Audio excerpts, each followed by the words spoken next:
नमस्कार मंडळी, तू हिरे माझा मितवा या मालिकेच्या आजच्या पुढील भागात आपल्याला असं पाहायला भेटलं, आता ईश्वरीला अर्णवला प्रपोज करायचं असतं तर ती म्हणते ते काही नाही, मी बोलू शकते, आय लव्ह यू सर. नंतर मग ती विचार करते सर कसं बोलणार, बरं नाही वाटत आहे. दुसऱ्या बाजूला आपला अर्णव सुद्धा प्रॅक्टिस करत असतो बरं का, ईश्वरीला मी प्रपोज कसा करेल याचं.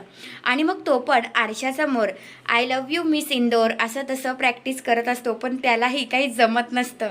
म्हणजे त्या दोघांची पण अशी जी अवस्था झाली आहे ना, ती खरंच खूप बघण्यासारखी आहे.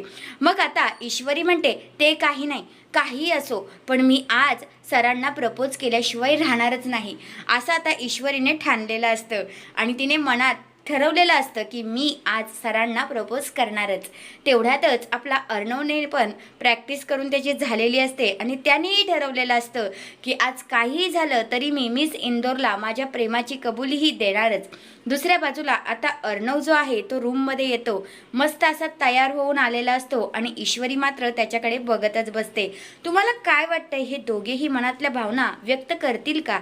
तुमचं मत काय आहे ते कमेंट करून नक्कीच सांगा. धन्यवाद.